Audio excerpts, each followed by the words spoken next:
여하튼 체험앱뿐 아니라 지금까지 나온 국내외 후기들을 노가다로 종합 정리해보았습니다. 오히려 여러 사람들의 의견을 모은 거라 객관적일 수 있으니 한번 깔끔하게 정리해드려 볼게요.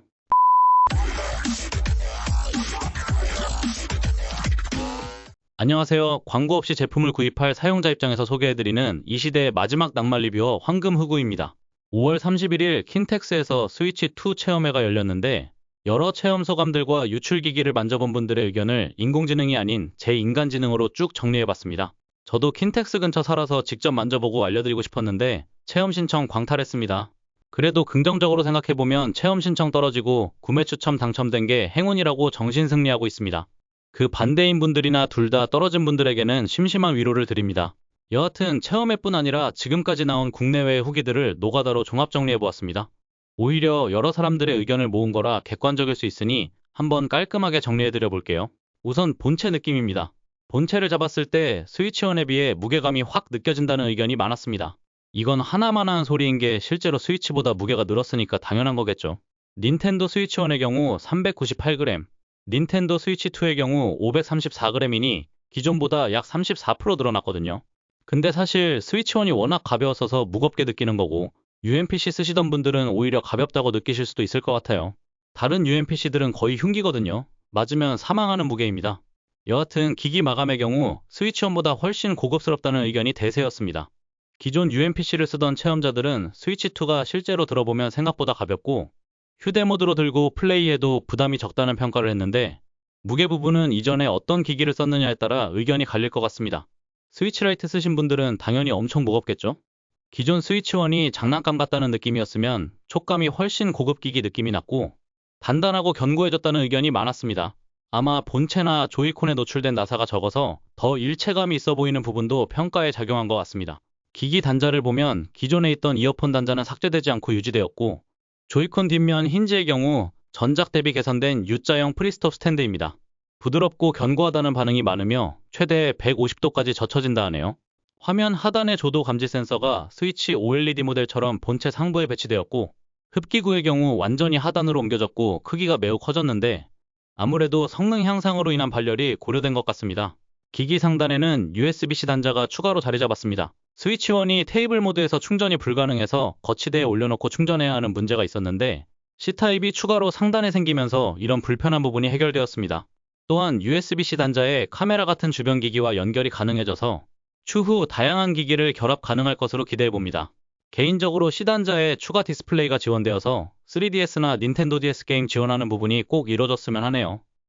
주의할 점은 이 상단 USB-C 단자의 경우 영상 출력에는 대응하지 않는다고 합니다. 허브를 연결해도 디스플레이 출력이 안 되오니 참고해주세요. 다음은 디스플레이인데요. 스위치의 경우 7.9인치 FHD 120Hz 디스플레이를 채택하고 있습니다. 스위치1보다 화면이 커지고 기존 UMPC들과 비교해도 화면이 큰 편입니다. 이 부분을 체험해서 많은 분들이 만족스러워 하더라고요.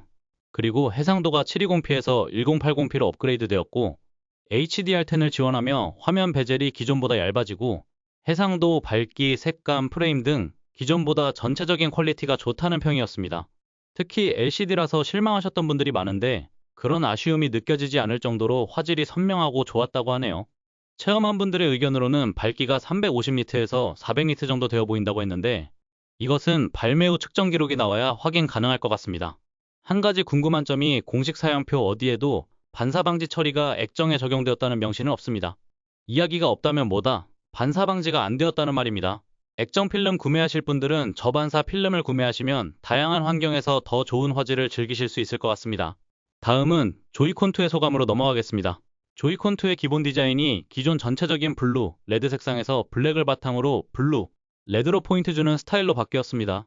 조이콘2는 기존 레일 방식에서 자석 부착 방식으로 변경되었는데 어린아이도 버튼 하나로 쉽게 탈부착이 가능하며 대부분 후기들이 일반적인 상황에서는 절대 떨어지지 않는 매우 튼튼한 결합을 자랑한다고 합니다. 자석 형식이라 불안하셨던 분들은 걱정 안 하셔도 될 것 같습니다. 그리고 개인적으로 에러라고 생각하는 마우스 센서와 업그레이드된 HD 진동, 자이로 기능 등이 추가되었습니다. 조이콘2는 너비 6.66%, 길이 13.33% 증가했습니다.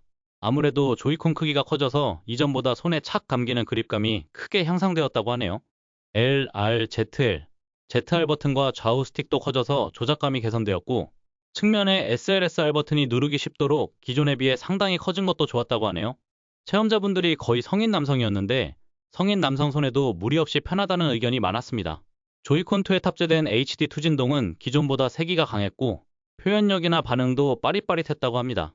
웰컴 투어 게임 소개에 따르면 후면부 플라스틱에 진동 모터가 맞닿아 있어서 더욱 실감나게 진동이 체험된다고 하네요. 새로 생긴 C버튼 게임 챗 버튼의 경우 홈 버튼 아래에 자리하고 있는데 이 기능의 경우 조이콘2 개발 막바지, 금형 뽑히기 직전에 급하게 추가되었다고 하네요. 게임 챗을 활성화하기 위해 바로 가기식으로 추가했다고 합니다. C버튼은 게임 화면 공유와 보이스능을 제공하며 내장 마이크에 노이즈 캔슬링 및 오토 게인 컨트롤이 탑재되어 있습니다. 조이콘2의 대체적인 의견은 기존 문제 많았던 레일 방식에서 바뀐 자석 방식 탈부착이 매우 마음에 든다는 의견이 많았고요. 아날로그 스틱은 쏠림 문제가 해결된 홀 센서가 아닌 것이 아쉽다는 의견이 많았습니다. 아날로그의 엄지 닿는 면적은 커졌으나 정밀 조작은 여전히 프로 컨트롤러가 더 좋다는 의견이 있었습니다. 그리고 조이콘2의 IR 카메라와 홈버튼 LED 링은 사라졌습니다. 또한 조이콘2를 세로로 세우면 마우스처럼 사용할 수 있는데 이 전환이 굉장히 자연스럽고 딜레이 없이 작동한다고 하네요. 그리고 마우스 포인터 조절 기능 옵션도 제공합니다. 메트로이드 프라임 4, 문명 7 등에서 마우스 조작과 일반 조작을 자유롭게 오갈 수 있는데 얼마 전 소식에 의하면 일반 USB 마우스도 스위치에서 지원한다고 하네요. 근데 이러면 어차피 책상에 자리를 잡아서 마우스 기능 활용이 가능하니 더 편한 일반 마우스를 쓸 것 같습니다. 게다가 당연한 이야기지만 마우스는 소파에서 할 수도 없고 휴대중에 쓸 수도 없는데 이렇게 마우스 기능이 환경에 따라 제약이 있으니 뭔가 계륵처럼 전락할 것 같다는 느낌적인 느낌이 들었습니다.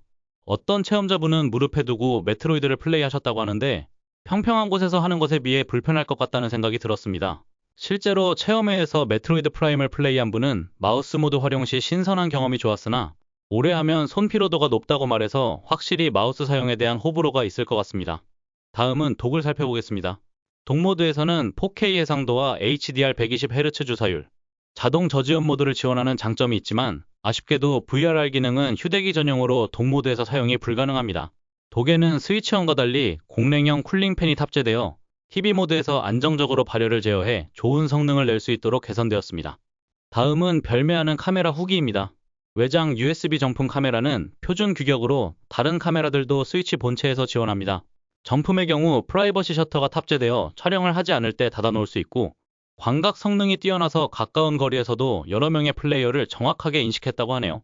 체험회에서 실제로 4명이 일렬로 서서 게임에도 잘 잡히고 움직임 인식도 정확했습니다. 참고로 정품 외에 카메라들이 출시되는데 구입 시 주의할 점이 있습니다. 호리에서 발매되는 뻐끔 카메라는 디자인이 귀엽고 저렴한데 해상도가 480p로 처참하니 주의해주세요. 근데 생각해보니 이 카메라 기능에 묘한 기시감이 들었는데 사실 이거 새로운 게 아닙니다. 플스아이 토이, 액박의 키넥트 등에서 우리가 경험했던 잊혀졌던 익숙한 물건인데 사실 이런 종류의 기믹 위주의 게임은 단점이 금방 질린다는 점이죠. 우리 게이머가 체력이 안 됩니다. 체감형 게임은 단순하다 보니 쉽게 질리고 집에서 컴퓨터 전원 버튼 누르는 것도 귀찮은데 카메라 앞에 서서 뭘 한다? 링피트랑 당근에 판 메타퀘스트를 생각해보면 이런 몸 움직이는 게임은 몇 번 하고 안 할 가능성이 크다고 봅니다. 접대형 파티 게임용으로 카메라 산다고 하는데 손님들은 게임을 좋아하지 않고 그런 파티의 순간이 1년에 한두 번이라서 이런 카메라 지원은 크게 혁신적이지도 않고 개인적으로 아쉬움이 남았습니다. 제 경우 아내랑 마리오 파티나 원투 스위치 같은 파티 게임을 자주 했는데도 불구하고 여러 명이 같이 하지 않는 이상 금방 질리게 되더라고요. 물론 카메라는 별매지만 미래가 보이는 기능인지라 차라리 아까 언급한 것처럼 출시 전 루머인 추가 액정을 C타입에 꼽아서 3DS 등 구작 게임을 지원하는 기능이 더 끌렸습니다.